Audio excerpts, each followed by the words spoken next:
Ok, amigos, vamos prosseguir, não é verdade? Mas eu quero louvar. E aqui você viu, mostrando aqui o sonho revelador de José. E ele aqui identificando que o sol, a lua e 11 estrelas iriam se curvar diante dele. Veja que Deus estava usando José. Então o que os irmãos fizeram? Aqui na Bíblia você vai acompanhar no livro de Gênesis que pegaram José, jogaram ele dentro de uma cisterna, né?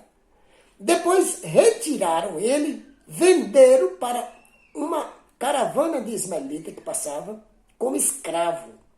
E depois então, olhe bem meu amado, isso aí, voltaram para o seu pai, Jacó, e mentiram para o seu pai, dizendo, olha, mataram o cabrito, molhou a túnica com sangue do cabrito, dizendo, olha, o teu filho preferido, predileto, o teu filho foi atacado por uma fera lá no campo e nós não o encontramos.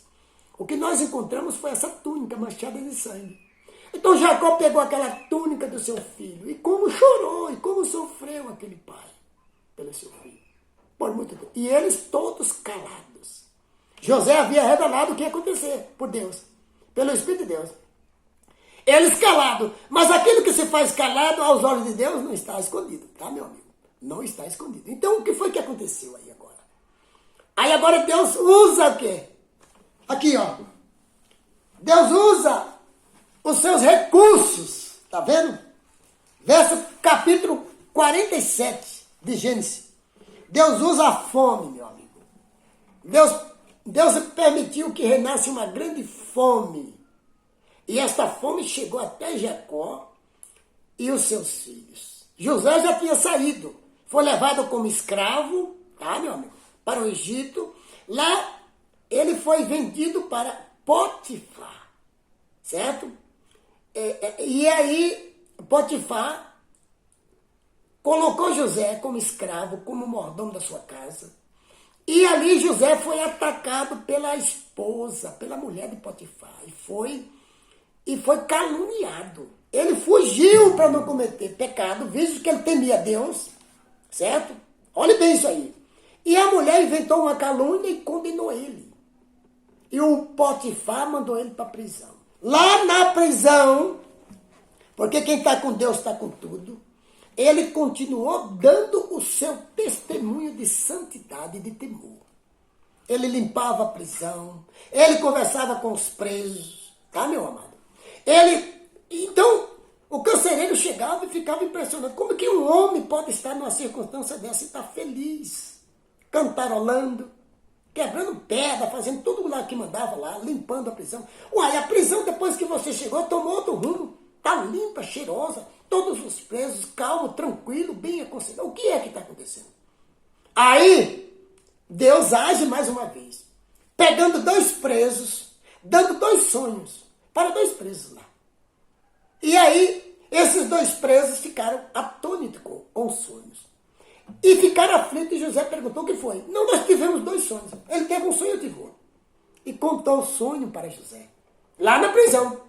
Deus estava com José. Então José revelou o sonho de um e revelou o sonho verdadeiro do outro. E cumpriu como havia revelado. Dentro de 3 dias, o rei chamou, colocou um deles para ser mordomo de novo, lá no palácio, e o outro cortado o pescoço, como ele havia revelado, certo? Aquele impacto. Mas agora Deus age mais uma vez no rei. Fez com que o rei tivesse um sonho. 7 vacas gordas e 7 vacas magras, só o couro e o osso. 7 espigas cheias e 7 espigas mirradas. Ele observou que as vacas magras devoravam as gordas. O rei não dormiu. O rei ficou atônito, não comeu, não dormiu. Havia alguém no palácio, tem um homem que revelou os sonhos desses 2 presos, que estão aqui te servindo. Um morreu, mas está te servindo. Foi verdadeiro a revelação dele. Manda chamar esse homem, o rei. Olha como Deus trabalha, meu amado. E quando chega diante do rei, José revela que estava para acontecer 7 anos de seca, de fome. Ia perecer todos, inclusive o Egito. Então José disse, arrume um homem, procure um homem que tenha o Espírito de Deus, a sabedoria de Deus, e vai governar para você. O rei olhou para José e disse, mas aonde que eu vou achar um homem que não seja você? Veja que o cristão, ele tem uma identificação, meu amigo. O cristão verdadeiro é como Jesus falou, pelos seus frutos o conhecereis. Tá, meu amado? É por isso que eu me preocupo muito, porque sou um homem na terra e tenho me preocupado, me esforçado para produzir bons frutos de acordo com a Bíblia, não de acordo com o que eu penso ou com o que eu quero. Não está no jogo. Não é isso aí. A minha vontade está fora, tem que ir fora. O meu ponto de vista não é o ponto de vista de Deus. Ele que nos conduz. Né? Se você pensar dessa forma, você vai estar corretamente. Então ali, José começou então a agir como governador do Egito, cumprindo esta profecia aqui, ó. Dos 11 curvar-se sobre ele, inclusive o pai dele e a mãe, representado aqui pelo sol e pela lua, certo? Na profecia. Tá, meu amado? Então aí, José, agora como governador do Egito, a fome acocha. Jacó disse, vai no Egito comprar comida, porque senão vou morrer todo mundo de fome. E os irmãos de José foram até o Egito. E quando chegaram no Egito, aquele grupo de homens, todos vestidos de uma só maneira, mas com pecado encoberto. Aquele negócio lá, Deus estava descobrindo, mas eles estavam achando que estava tudo normal, não é verdade? Aí, meu amigo, a Bíblia conta que eles se identificaram, e aí você vê a Bíblia mostrando que José forneceu para eles alimento, mas o coração de José estava para explodir. Há anos que ele não viu os irmãos. E José perguntou pelo irmão menor, o Benjamim. E segurou um deles para dizer, vai buscar o Benjamim, que eu quero. E aí eles ficaram desesperados. Ali já era o começo da restauração. Deus fazendo a mudança, né? Meu amigo. E aí agora, José acabou depois revelando que era o irmão deles. Oh, foi tremendo, meu amigo. Mas como foi que José tratou os seus irmãos que lhe venderam como escravo e lhe odiaram? Quando Jesus fala, você tem que amar os seus inimigos. Tá vendo? É por causa dessas coisas, meu amado. Tem que amar a todos. E aqueles que nos ofendem, aqueles que nos criticam, aqueles que zombam da gente, aqueles que nos prejudicam, nós temos que orar por eles. E amar a eles. Não é obrigado você estar ligado, agarrado com essas pessoas que são seu inimigo. Você tem que tomar cuidado. Mas ora por eles e procure manter a paz, o respeito que cada um de nós precisamos ter pelo ser humano. Que todos são importantes perante Deus. Tá, meu amado? Então, José revelou e mandou fazer um banquete. E ali, ele ceiou com todos os seus irmãos na sua casa, como governador. E o final da história fala que Deus usou ele para salvar aquelas vidas. E os irmãos ficaram tão rápidos. Não se preocupe. Não, Deus apenas me enviou na frente para salvar a vida de vocês da fome. Fez o bem para todos, né, meu amado? E aí você percebe, meu amigo, que depois trouxe o pai dele e os irmãos para perto dele. Tá, meu amado? Só depois que Deus agora levanta Moisés para buscar esse povo, certo? Para o deserto para adorá-lo. E aí houve a travessia do Mar Vermelho, houve a perseguição egípcia, houve a resistência do rei, mas para Deus não é impossível. Tá, meu amado? Por isso que eu quero dizer para você isso aí. Que as nossas ações na terra têm importância. Cuidado com as suas ações. Elas trazem as consequências, meu amado. Deus perdoa o nosso pecado. Mas aquilo que o homem planta, aquilo que o homem colhe. Tá, meu amado? Então, é bom a gente prestar bastante atenção, né, para que a gente não caia nas malhas do inimigo. O O inimigo de Deus, o inimigo de Cristo, o nosso inimigo na terra, tá certo?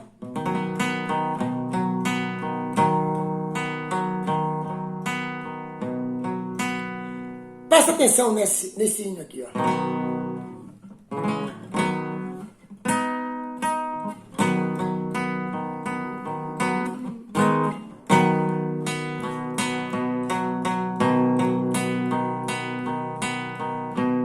Na cidade de Naim,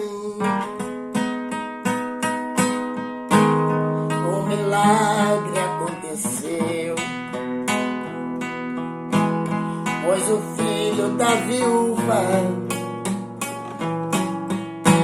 naquele dia morreu. Mas Jesus chegou ali, segurou em sua mão, disse ao jovem: levante e receba a salvação.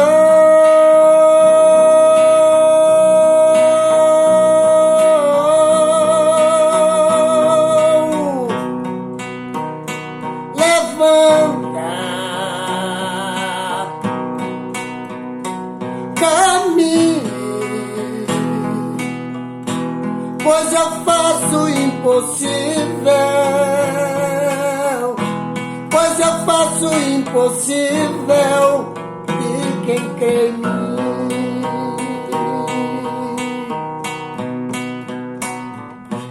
Aquele que crê em mim, ainda que esteja morto, viverá.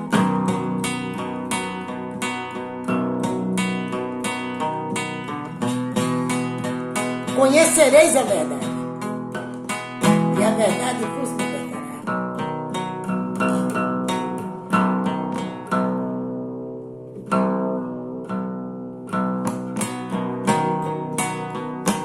Mas Jesus chegou ali, segurou em sua mão, disse ao jovem: levante e receba a salvação.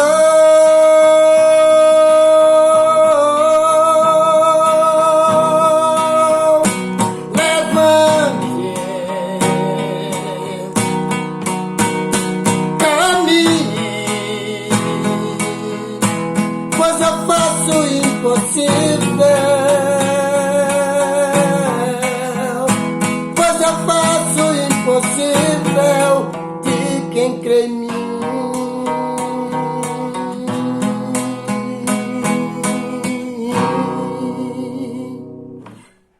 Amém, meu amado? Glória a Deus. Aleluia. Glorifica o nome de Jesus Cristo. Tá, meu amado? Então, meu amigo, aqui eu quero que você, comigo, caminhe mais um pouquinho, tá?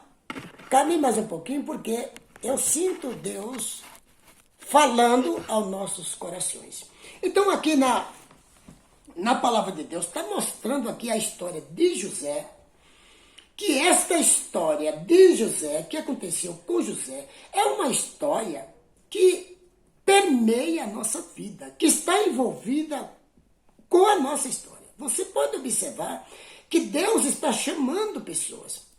Deus está chamando pessoas, está escolhendo pessoas hoje, para que esses escolhidos, eles sejam provados, para que dê tempo deles serem provados, depois eles sejam aprovados. Porque aquele que não quer ser provado, aquele que não quer passar por prova aqui, também não será aprovado. Olha o que diz a palavra de Deus, meu amado, aqui comigo, no livro de Romanos, aqui no capítulo 8, vem comigo aqui, porque eu quero dizer e mostrar o que diz a Bíblia, não o que somente eu estou dizendo. Eu faço a introdução assim, mas quem tem que rezar e mostrar para ti a verdade é a Bíblia. Romanos no capítulo 8, aqui, meu amado, no verso 30, olha o que diz aqui, verso 29 diz assim, ó: Melhor, verso 28, que é o verso que nos fortalece. Diz aqui, ó. Sabemos que Deus age em todas as coisas. Olhe bem. Romanos 8, 28. Sabemos que Deus age em todas as coisas. Para o bem daqueles que o amam. Tá vendo, meu irmão? Daqueles que foram chamados de acordo com o seu propósito. Qual é o propósito de Deus, meu irmão? Você sabe qual é o propósito de Deus? Hein? O propósito de Deus está em João capítulo 3, do 14 ao 19. E o verso 16 diz assim, o verso 16 diz assim, Deus amou o mundo de tal maneira que deu o seu Filho unigênito, para que todo aquele que nele creia não pereça, mas tenha a vida eterna. Este é o propósito. Lucas, no capítulo 19, o verso 10. Vim para buscar e salvar o que se havia perdido. Este é o propósito de Deus. Atos 2, 38. Arrependa-se, sejam batizados em nome de Jesus Cristo para o perdão dos seus pecados e recebereis o dom do Espírito Santo. Vamos para o próximo vídeo em nome de Jesus.